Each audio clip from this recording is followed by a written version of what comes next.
Hello everyone, स्वागत है आपका रेप्लिका वर्ल्ड में। तो आज हम करने वाले हैं कुछ questions from journal English section. और ये जो क्वेश्चन है ये है DSSB TGT PGT एग्ज़ाम्स के लिए। तो ये कुछ प्रीवियस ईयर क्वेश्चंस हैं जो आज मैं आपके साथ शेयर करने वाली हूँ। तो चलिए शुरू करते हैं। सबसे पहला क्वेश्चन है, in the following questions 4 sentences are given, out of which 3 sentences are grammatically incorrect while 1 is correct. Find out which sentence is grammatically correct and select the appropriate option. यानी कि आपको 4 सेंटेंसेस दिए गए हैं, उस sentences में से grammatically correct sentence कौन सा है ये आपको बताना है। सबसे पहले, the government did not knew when the borders would be reopened. Government को नहीं पता है कि कब बॉर्डर ओपन होने वाला है, यानी डिड नॉट न्यू। तो डिड नॉट न्यू गलत है, बिकॉज डिड नॉट के साथ first form of the verb आती है, ना कि सेकेंड फॉर्म। यहाँ पे सेकेंड फॉर्म यूज़ की हुई है, तो इसलिए ये तो गलत हो गया। नेक्स्ट ऑप्शन है, until there is a vaccine nothing will be the way it was before. Next, it is very important that we continue to follow health recommendations. Next, gathering will have to have limitations on maintain an adequate safety distance. तो यहाँ पे आप third वाला option देख रहे हो, इसमें लिखा हुआ it is very important that we continue to follow. यहाँ पे फॉलो होना चाहिए, ना कि फॉलोइंग, तो इसलिए ये भी गलत है। Gathering will have to have limitations on maintaining an adequate safety distance, तो मेंटेनिंग होना चाहिए, ना कि मेंटेन। ठीक है, तो इसलिए जो सही ऑप्शन है वो बी ऑप्शन है, until there is vaccine nothing will be the way it was before. Next question है, next select the most appropriate option और substitute the underline segment in the given sentence. If there is no need to substitute it, select no substitution required. मतलब यहाँ पे एक sentence दिया हुआ है जिसमें कि एक जो वर्ड है उसके नीचे अंडरलाइन करी हुई है, उसको सब्सटीट्यूट करना है। अगर वो गलत है तो, अगर वो सही है तो नो सब्सटीट्यूशन रिक्वायर्ड पर टिक लगाना है। India has become an economics giant, the largest democracy ever to exist in one of the most amazing nations anywhere in the world. तो इकोनॉमिक्स, क्या इंडिया एक इकोनॉमिक्स जायंट है या economic giant है? Economic giant है, इसलिए इसका जो रिप्लेसमेंट होगा वो होगा इकोनॉमिक। ठीक है, इकोनॉमिक जायंट। नेक्स्ट जो क्वेश्चन है वो है, select the wrongly spelled word. जिस वर्ड की स्पेलिंग गलत है वो हमें सेलेक्ट करना है। 4 ऑप्शन है हमारे पास, नोटिसेबल, नेसेसरी, 90 या नेरेटिव। तो गलत है नेसेसरी, बिकॉज नेसेसरी में नेसेसरी की जो स्पेलिंग होती है वो होती है NECESSARY। ठीक है, NECESSARY, नेसेसरी, ओ नहीं होता, ए होता है, इसलिए ये करेक्ट है। नेक्स्ट हमारा क्वेश्चन है, मोस्ट अप्रोप्रिएट मीनिंग हमें बताना है अंडरलाइन ईडियम का। I felt like a fish out of water in the company of the youngsters. तो यंगस्टर्स की कंपनी में मुझे ऐसा लगा जैसे कि फिश आउट ऑफ वाटर, यानी मछली को जल के बाहर लगता है, पानी के बाहर लगता है।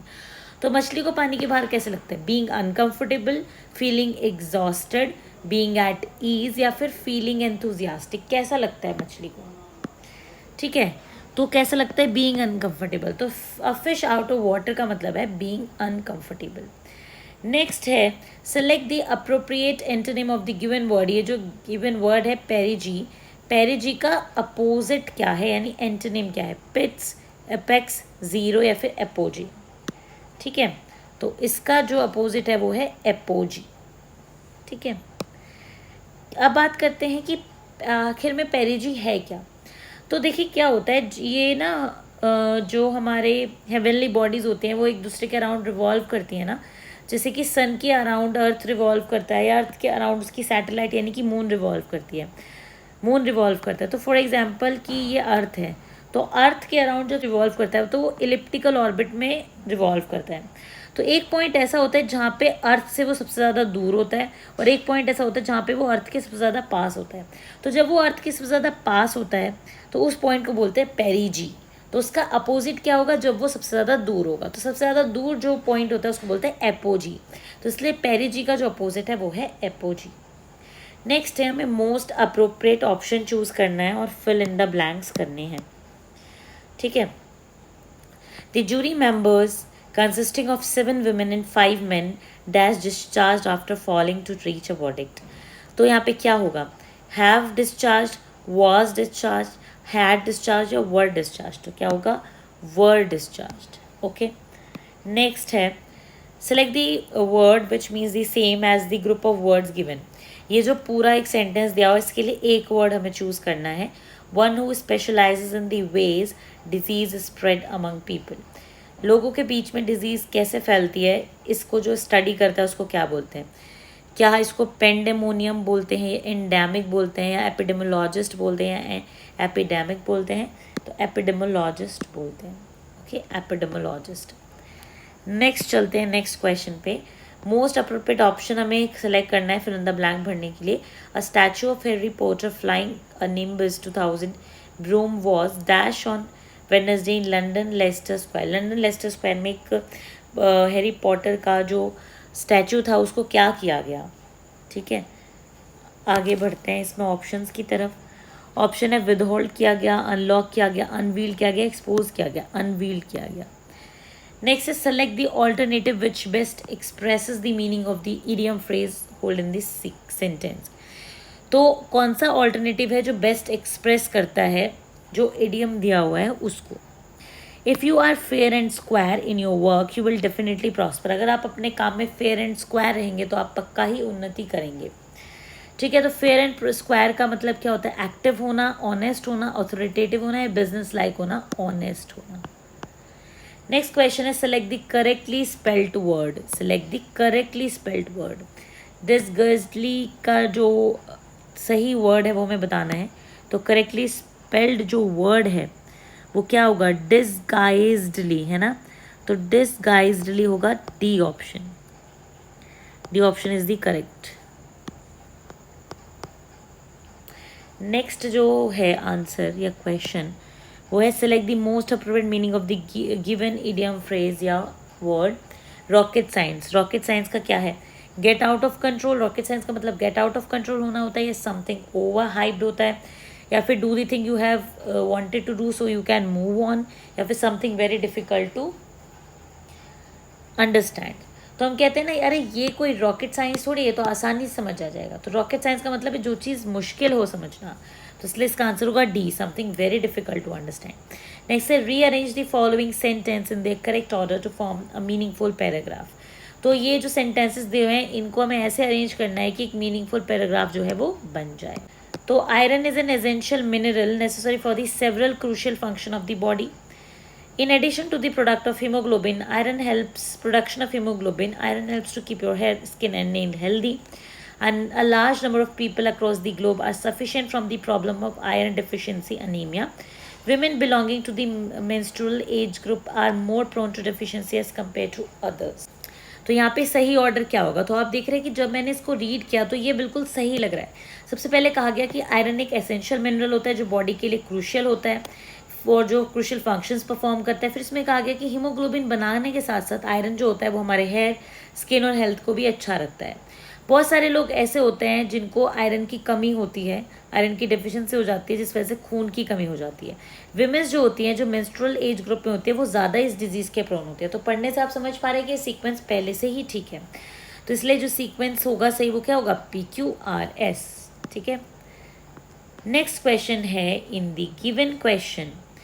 ये भी यही है, इन सेंटेंसेस को रीअरेंज करना है एक मीनिंगफुल पैराग्राफ बनाने के लिए. बट इसमें शर्त ये है कि जो फर्स्ट और सिक्स्थ वाला सेंटेंस है वो फिक्स रहेगा. तो यहाँ पे हिटलर के बारे में बात की गई है कि एक ये वाइडली एस्टैब्लिश है कि जो हिटलर है वो बंकर में मर गया था बर्लिन में. बट ये तो एक मतलब बात है, बट एक रूमर भी है कि वो वहाँ से भाग गया था. However rumours of his escape abound. ठीक है, बट ये तो सब रूमर्स ही हैं. They are just rumours not fact as confirmed by historical records. In the late April 1947 a Soviet forces stormed Berlin. Hitler made planned of his suicide, including testing SS supplied cyanide pills on his dogs. 2 days earlier, Mussolini had been shot by a firing squad and then publicly hung by his feet in a suburban square in Milan, Italy. A similar fate seemed inevitable for Hitler, which might have prompted him to commit suicide. तो इसमें ये कहा गया है कि ये बात widely establish है कि हिटलर जो है वो अपने बंकर में बर्लिन में मर गया था. बट ऐसे रूमर्स भी हैं कि वो भाग गया था. बट ये तो बस रूमर्स हैं क्योंकि हिस्टोरिकल रिकॉर्ड में ये चीज़ कंफर्म हुई है कि वो नहीं भागा था.